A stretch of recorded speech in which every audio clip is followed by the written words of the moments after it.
Hello दोस्तों, I hope आप सब मस्त हो गए, स्वस्थ हो गए। पिछली क्लास में हमने पढ़ा था श्रोडिंगर वेव इक्वेशन। वो हमारा टॉपिक कंप्लीट हो चुका है। उसके जो मेन पॉइंट थे वो हमने उसी लेक्चर में कवर कर लिए थे।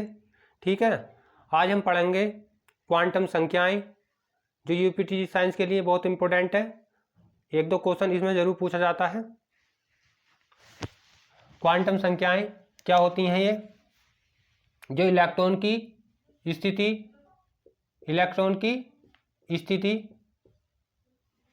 और ऊर्जा, इलेक्ट्रॉन की स्थिति और ऊर्जा का पूर्ण वर्णन करती हूं।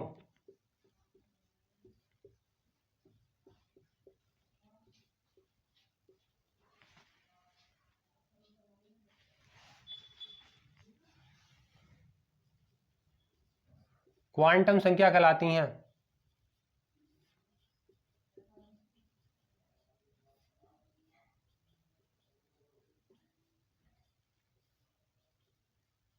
ठीक दोस्तों, क्या होती हैं? इलेक्ट्रॉन की स्थिति और ऊर्जा का पूर्ण वर्णन करती हैं, वो क्वांटम संख्या कहलाती हैं। ठीक है, इन चार क्वांटम संख्याएं होती हैं। चारों क्वांटम संख्या से इलेक्ट्रॉन की स्थिति के बारे में और इलेक्ट्रॉन की ऊर्जा के बारे में हम बता सकते हैं। ठीक है दोस्तों, पहली हमारी क्वांटम संख्या होगी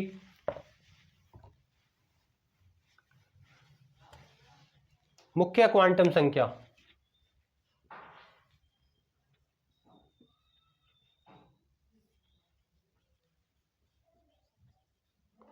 मुख्य क्वांटम संख्या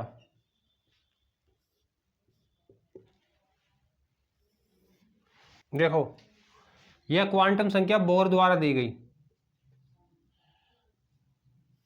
किसके द्वारा? बोर के द्वारा दी गई।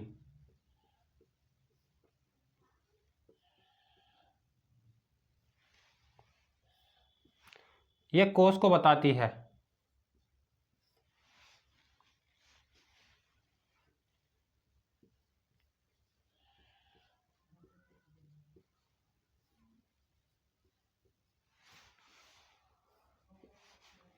यह कोष में इलेक्ट्रॉन की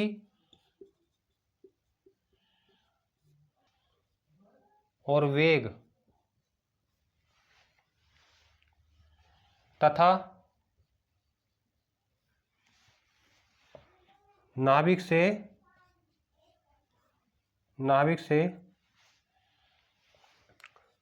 इलेक्ट्रॉन की दूरी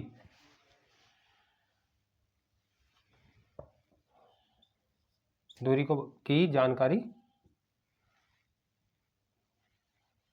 को बताती है।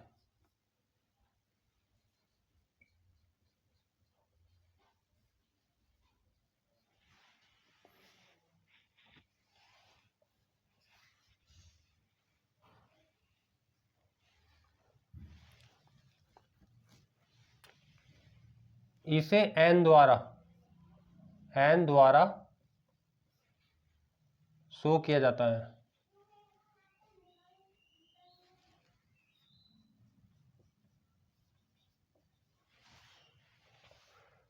n का मान 1 से इनफाइनाइट तक होता है।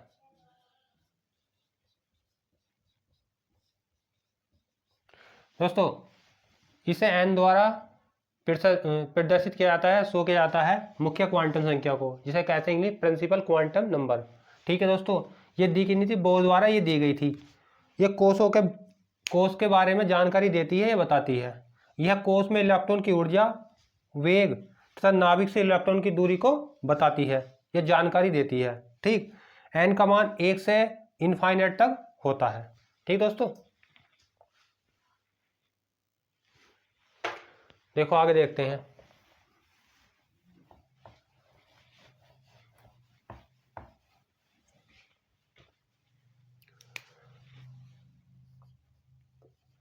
मुख्य कोष में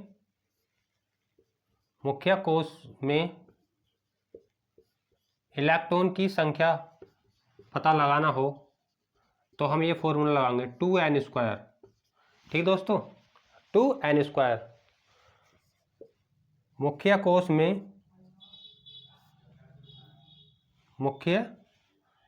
में कक्षकों की संख्या, तो n² द्वारा। ये दो फॉर्मूले हैं। हमें इलेक्ट्रॉन की संख्या निकालनी हो तो फॉर्मूला लगाएंगे 2n², और मुख्य कोश में कक्षों की संख्या निकालनी हो तो निकालेंगे n²। ठीक दोस्तों, आगे देखते हैं। देखो है तो n की वैल्यू लिखना है, इलेक्ट्रॉन संख्या लिखनी है, कक्षकों की संख्या लिखनी है।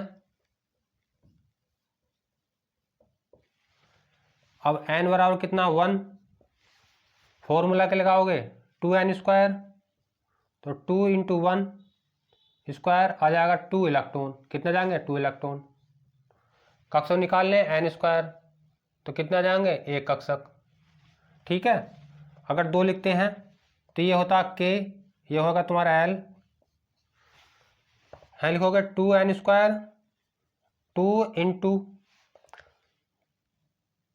n की वैल्यू कितनी 2 की पावर 2, तो कितने जाएंगे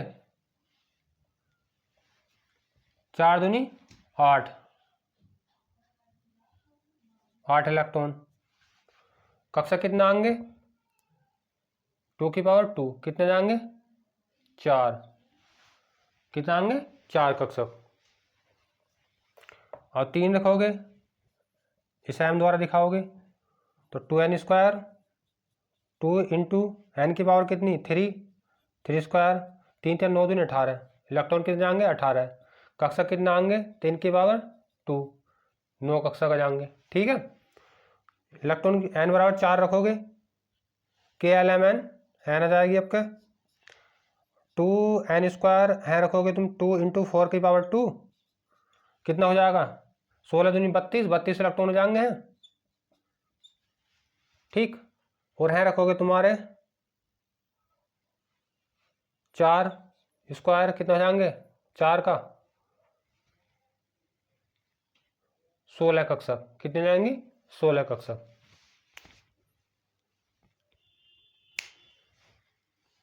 ठीक है दोस्तों, तो इससे हम इलेक्ट्रॉन की नंबर और कक्षों की संख्या निकाल सकते हैं।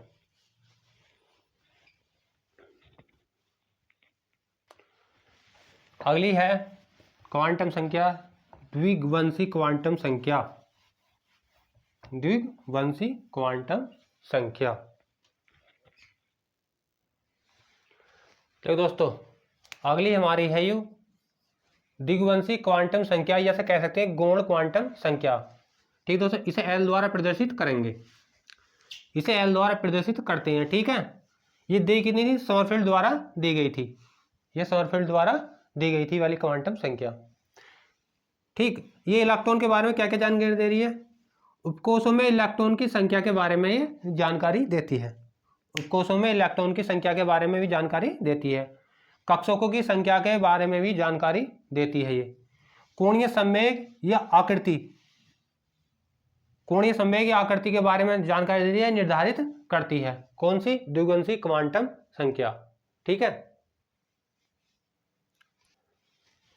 ठीक दोस्तों, इसका कुछ पार्ट बचा हुआ है आगे। अभी चुंबकीय क्वांटम संख्या और स्पिन क्वांटम संख्या रह गई हैं, वो हम अगले लेक्चर में करते हैं। ठीक है दोस्तों, मिलते हैं अगले लेक्चर में, बने रहिए हमारे साथ। ठीक है दोस्तों, ओके बाय।